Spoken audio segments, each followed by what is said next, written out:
July 1518, Strasbourg. A woman steps into the street and begins to dance. There is no music, there is no festival, there is no reason. Her name, written down years later by the one physician who bothered to ask, is Frau Troffea, and she dances through the afternoon, into the evening, and past the point where her feet begin to bleed. She sleeps a few hours where she falls. Then she gets up and keeps dancing. Within 4 days, some 36 people have joined her. Within a month, one chronicle claims, as many as 400. They do not want to dance. Some weep and beg for help mid-step and keep dancing anyway. And the government of Strasbourg, facing the strangest public health crisis in recorded history, produces a plan so spectacularly bad it deserves its own monument. They hire a band. To understand why a city loses its mind, look at what 1518 Strasbourg had been through. The harvests failed in 1517, bread prices went vertical, the poor was slaughtering the family cow and borrowing at interest to eat. Smallpox was in town, so was syphilis, a fun new arrival everyone blamed on the French. Lepers lived outside the walls, orphans overflowed the church houses, and winter had killed people the city didn't have names for. Late medieval Strasbourg was, in technical terms, having a moment, and its people believed, sincerely and completely, in a saint named Vitus, who, if angered, could curse you. The curse had a name, the dancing plague. Everyone knew the stories, which hold that thought because it turns out to matter. The city council does what councils do. It forms a committee and consults experts. The physicians of Strasbourg examine the dancers and deliver their diagnosis: a natural disease. It comes, they explain, from overheated blood, and the cure is for the afflicted to dance until the blood cools. Dance until it's out of the system. Now, every era has its blind spots, and mocking medieval medicine is easy. But it is worth pausing on the fact that the leading medical minds of the city looked at people dancing themselves toward death and concluded professionally that the problem was insufficient dancing. The council, to its credit, rejected the supernatural explanations. The stars were consulted and dismissed. Demons were considered and tabled. They went with the doctors. This will go badly, but let the record show they followed the science. The science was just wrong. So the city of Strasbourg commits fully to the cure. The guild halls are opened for the dancers. The grain market is cleared for the dancers. Wooden stages are built for the dancers.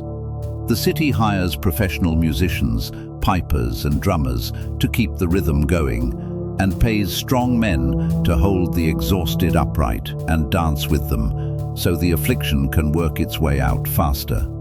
Strasbourg does not merely tolerate the dancing plague, Strasbourg funds it. There is a line in the city's history where the municipal budget includes a band for the epidemic, and I need you to know that this part is real. You can guess what public dancing venues, live music, and official endorsement did to a contagious compulsion rooted in the mind. Attendance went up. Then the dying starts, or so the later accounts claim. One account says that at the peak, the plague was killing as many as 15 people a day. Heat stroke, exhaustion, hearts giving out mid-step in the high summer heat on packed dance floors to live music the city was paying for. Historians argue about the numbers because Strasbourg's official records are quieter than its chroniclers, and nobody can tell you whether that silence is embarrassment or an empty ledger. But nobody disputes the core of it: bloodied feet, collapsed bodies carried off the floors, and a city watching its cure fail in public, daily, with a drumbeat. The council's confidence dies quietly somewhere in August, The stage comes down. The music is banned. Dancing is banned citywide, with an exception, because this is still a real government we're talking about. You could dance at your wedding, in your own house. Stringed instruments only. No drums, no tambourines. Percussion, the council had decided, was the dangerous part. Baby steps. What finally works is not medicine. It is theatre of a different kind. The remaining dancers are loaded into wagons and taken into the hills, to a shrine of Saint Vitus. There, priests chant Latin over them through the incense smoke. They are given small crosses. They are given, and this detail survives in the sources, red shoes sprinkled with holy water. And it works. The dancing fades through late summer, and by early September, Strasbourg is still. Which tells you almost everything about what this was. A curse people believed in could only be lifted by a ritual people believed in.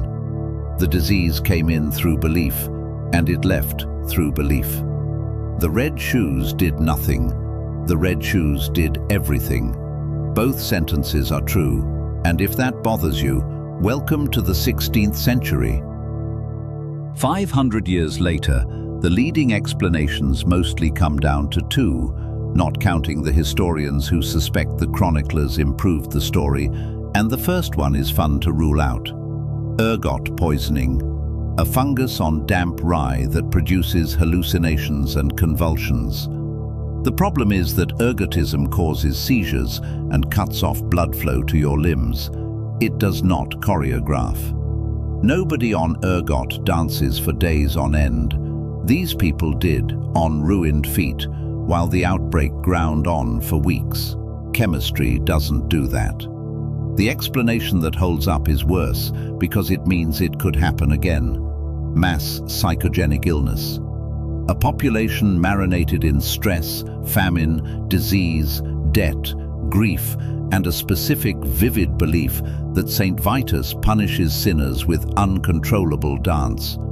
Under enough psychological pressure, the mind converts belief into the body's reality. Not pretending, not weakness.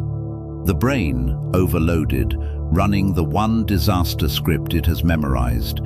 It had happened before, all along the Rhine in 1374, when thousands danced through towns from Aachen onward. Different century, same recipe. Catastrophe, plus a story everyone believes about what catastrophe does to you. Oh, and the physician Paracelsus visited Strasbourg 8 years later, reviewed the case of Frau Troffea, and concluded she probably started dancing to annoy her husband. Paracelsus is remembered as the father of toxicology. Medicine has come a long way.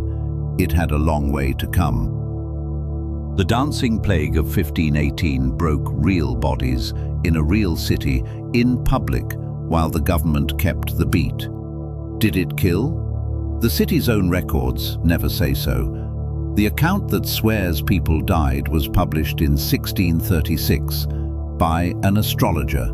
Make of that what you will. It is the strangest epidemic on record, and its cause was not in the bread or the water. It was in the story everyone had agreed to believe.